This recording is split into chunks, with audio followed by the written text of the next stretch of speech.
नमस्कार दोस्तों, सत श्री अकाल, आबाद। आज पढ़ने जा रहे हैं कक्षा 10 की मैथ के बारे में, वो भी चैप्टर 2.1 के बारे में। आज पढ़ेंगे बहुपद के बारे में। देखो, बहुपद किसे कहते हैं? बहुपद कहा जाता है ऐसे बीजीय व्यंजक जिसमें चरों की घातांक सदैव पूर्ण संख्या होती है। यानी बीजीय व्यंजक होते हैं जिनमें चरों की घातांक सदैव पूर्ण संख्या होती है। पूर्ण संख्या क्या होती है? देखो, पूर्ण संख्या होती है जो 0 से स्टार्ट होके 0, 1, 2, 3, 4 और जो अनंत तक होती है उन्हें पूर्ण संख्या कहा जाता है। चर किसे कहते हैं? चर संख्या वो होती है जो अंग्रेजी वर्णमाला के अक्षर होते हैं ना, अंग्रेजी वर्णमाला के अक्षर, उनमें चर संख्या होती है। अंग्रेजी वर्णमाला के अक्षर हो सकते हैं एक्स, वाई, जेड भी हो सकते हैं, ए, बी, सी, डी। यानी अंग्रेजी वर्णमाला के जो अक्षर होते हैं उन्हें हम चर संख्या कहते हैं। और अचर संख्या बोला जाता है। अचर संख्या यानी गिनती की संख्या है 1, 2, 3, 4, 5, जो भी संख्या होती है, ये गणना की जो संख्या होती है उन्हें अचर संख्या बोलते हैं। जैसे जैसे हम देखते हैं बहुपद किसे कहते हैं? बहुपद या पोलिनोमियल ऐसे बीजीय व्यंजक जिनमें चरों की घातांक सदैव पूर्ण संख्या होती है। जैसे देखते हैं यहाँ पे एक देखते हैं बहुपद x² + 4x, x² + 4x, यानी इनमें भी चर है x², x ये हो गया और x ये हो गया।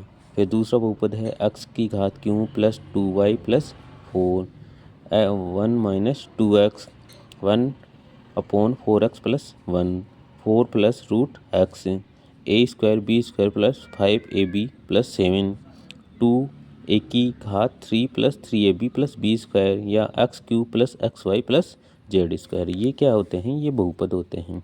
अब देखो, चरों की संख्या देखते हैं। इसमें x दोनों सेम हैं। चर कितना है इसमें? एक ही होगा।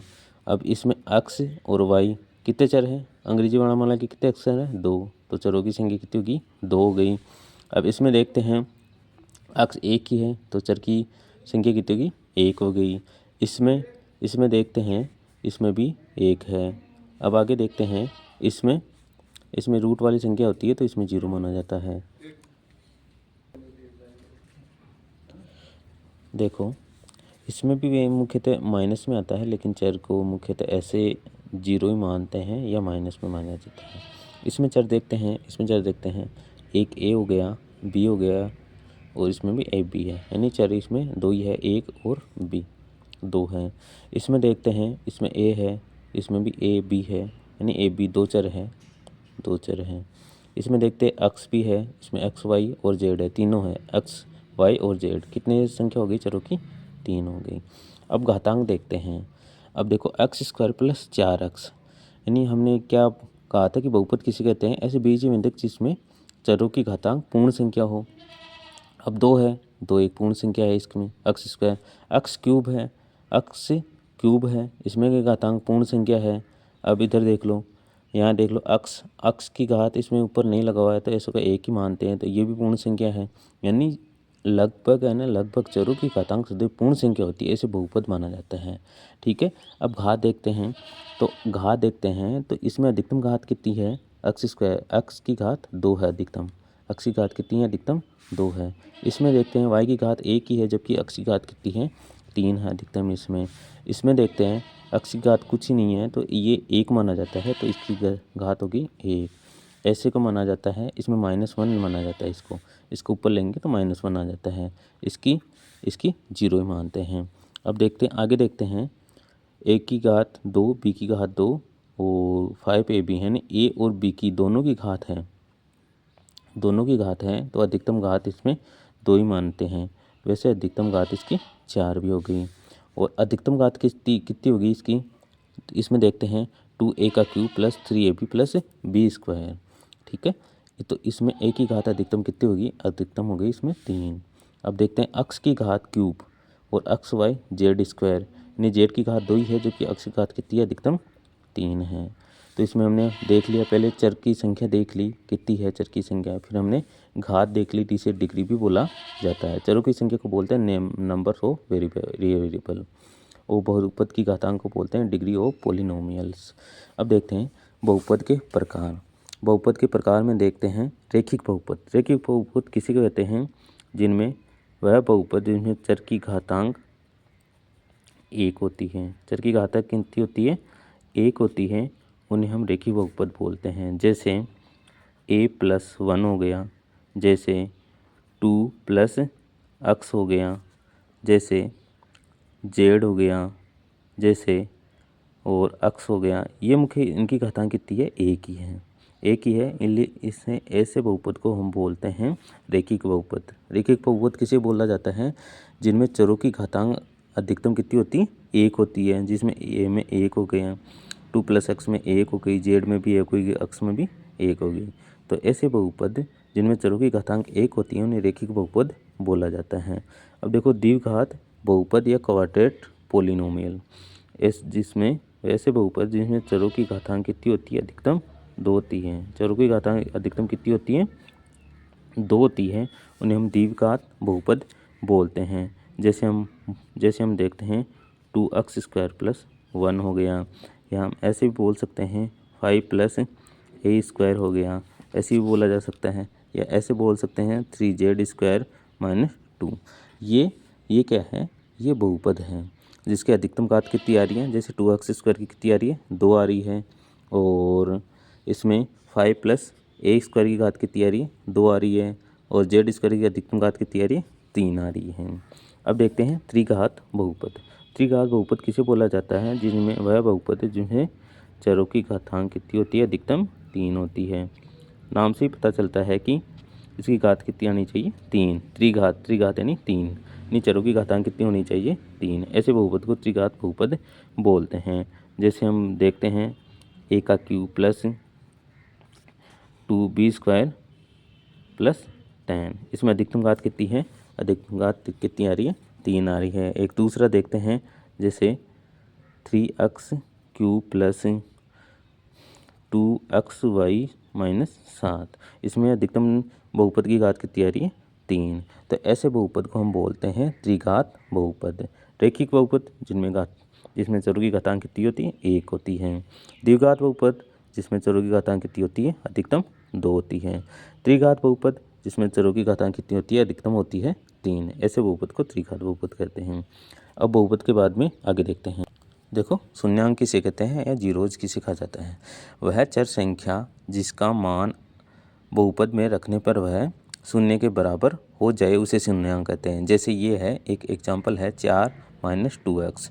इसमें क्या करना है? इनमें x का मान ऐसा रखना है कि ये 4 के बराबर हो जाए और लास्ट में क्या आ जाए? 0 आ जाए। उन्हें हम शून्यांक कहते हैं। यानी वह चर संख्या जिसका मान बहुपद में रखने पर यदि उसका मान 0 के बराबर हो जाए ना, उसे हम कहते हैं शून्यांक। जैसे 4, अब यदि 2 को x का मान ऐसा रखो कि ये 4 के बराबर हो जाए। यदि हम 2 में 2 से मल्टीप्लाई करते हैं तो कितना हो जाता है? 4 हो जाता है ना। अब देखते हैं 4 - 4 = 0, यानी 0 के बराबर हो रहा है। यानी x बराबर कितना आ गया? 2। x बराबर कितना आ गया? 2। तो ये 2 क्या है? इसका शून्यांक है। दूसरा उदाहरण देखते हैं, या ऐसे भी निकाल सकते हैं हम चर नहीं 4x, ये माइनस की संख्या है। माइनस की संख्या है तो इधर जाएगी, दूसरी तरफ जाएगी तो वो किसकी हो जाएगी? प्लस की हो जाती है। प्लस की हो जानी प्लस की 2x, ये यहाँ पर 4 ही आएगा। इसे दोबारा से लिखते हैं। जैसे 4, ये प्लस की है, ये माइनस की है तो इधर जाएगी तो किसकी हो जाएगी? ये प्लस की हो जाएगी, +2x। तो हम देखते हैं x का मान रखते हैं। x का मान निकालेंगे तो x बराबर 4, ये इधर मल्टीप्लाई है x से तो इधर जाएगा तो भाग में जाएगा तो 2। अब 4 में 2 का भाग देते हैं तो 2 2 जा 4, यानी 2 दूनी 4, यानी कितनी बार गया? 2 बार गया। तो x बराबर कितना आया? 2, यानी हमारा शून्यांक कितना प्राप्त हो गया? 2 प्राप्त हो गया। अब देखते हैं दूसरा उदाहरण देखते हैं 8 - 2। x का मान क्या रखें कि 8 के बराबर हो जाए? यानी x का मान हम रखें 4 रखें, 4 दूनी 8, यानी इसके बराबर हो गया। अब देखते हैं, हल करते हैं। 8 - 4 दूनी 8, 8 में से 8 गया है ना 0, यानी हमारे पास x बराबर कितना आ गया? x बराबर हो गया 4। ठीक है, ये क्या हो गया? इसका शून्यांक। शून्यांक किसे कहते हैं? वह चर संख्या जिसका मान बहुपद में रखने पर यदि 0 के बराबर हो जाए न, तो उसे हम कहते हैं शून्यांक। देखते हैं इसमें कोई बहुपद दे रखा है हमारे पास y बराबर x माइनस 3 दे रखा है और उसको शून्यांक कितना है 3 है। इसे हम ग्राफ में रखते हैं। देखो इधर से लेंगे ये सीधी यानी क्षैतिज लाइन है, क्षैतिज लाइन को बोला जाता है अक्ष अक्ष डैश, और जो ऊर्ध्वाधर लाइन होती है उसे बोला जाता है वाई और वाई डैश। इधर जाएंगे तो प्लस आएगा, यानी बाईं ओर जाएंगे तो प्लस आएगा और दाईं ओर जाएंगे तो माइनस आएगा, और ऊपर की तरफ जाएंगे तो प्लस और नीचे की तरफ माइनस आएगा। तो शून्यान दे रखा है, इसका कितना देखा है +3 दे रखा है, और दूसरा कितना है -3। अब हमें पूछ रहा है कि अक्ष अक्ष पर शून्यांकों की संख्या कितनी होती है। तो अक्ष अक्ष पर ये एक ही आ रहा है तो शून्यांक कितने हो गए, इसमें एक ही होगा। ठीक है, दूसरी ग्राफ में देखते हैं। ये समीकरण दे रखा है हमको x² + x माइनस 6, इसके शून्यांक 2 दे रखे हैं -3 और +2। अब देखो अक्ष अक्ष पर इनको दर्शाया गया है तो अक्ष अक्ष पर कितने शून्यांक हो रहे हैं 1 और 2। इसमें शून्यांकों की संख्या कितनी होगी, इनमें भी शून्यांकों की संख्या होगी 2। तीसरे ग्राफ में देखते हैं बहुपद दे रखा है x² - 7x + 10, इसके शून्यांक दे रखे हैं 2 और 5। अब अक्ष अक्ष डैश पर देखते हैं कितने शून्यांक हैं। अक्ष अक्ष पर देखते हैं कितने शून्यांक है 1 और 2, तो शून्यांकों की संख्या कितनी होगी इस पर 2। यानी ये शून्यांकों की संख्या अक्ष और अक्ष डैश पर अक्ष पर पूछता है। ठीक है, अब दूसरा चौथा देखते हैं, चौथा बहुपद देखते हैं y बराबर 2 - x है, इसमें शून्यांक कितना दे रखा है 2 दे रखा है, ये 2, तो ये 2 अक्ष अक्ष पर तो एक ही है और y पर भी एक ही है, लेकिन हमें पूछ कौन सा रहा है, अक्ष वाला पूछ रहा है, तो अक्ष पर शून्यांकों की संख्या कितनी होगी, शून्यांकों की संख्या हो गई x। आगे देखते हैं। अब देख लो पांचवा उदाहरण है हमारे पास, जिसे बहुपद दे रखा है y बराबर x³ + 3x² + 3x + 1, इसमें शून्यांक दे रखे हैं -1। इसे रेखा पर दर्शाया गया है, ग्राफ में दर्शाया गया है, तो हमें अक्ष अक्ष वाला शून्यांक देखना है।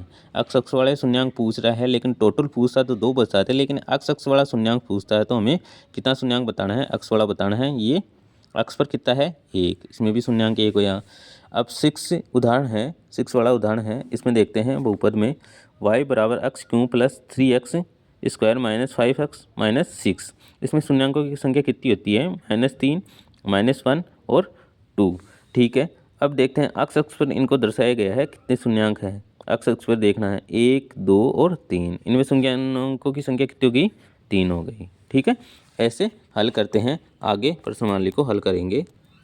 अब देखो किसी बहुपद में px के लिए y बराबर px का ग्राफ नीचे दिया गया है। प्रत्येक स्थिति में px के शून्यांकों की मैंने बताया था ना आपको, केवल px के शून्यांकों की संख्या ज्ञात करनी है।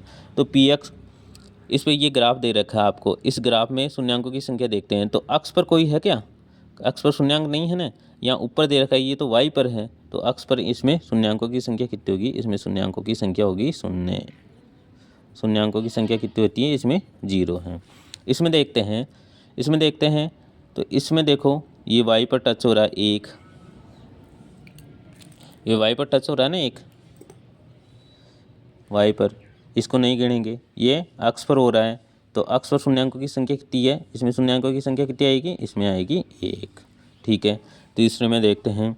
ये देखो इस ग्राफ में कहाँ टच कर रहा है, ये अक्ष पर यहाँ कर रहा है 1, y पर भी कर रहा है और फिर कर रहा है इस पर कर रहा है अक्ष पर, फिर अक्ष पर कर रहा है।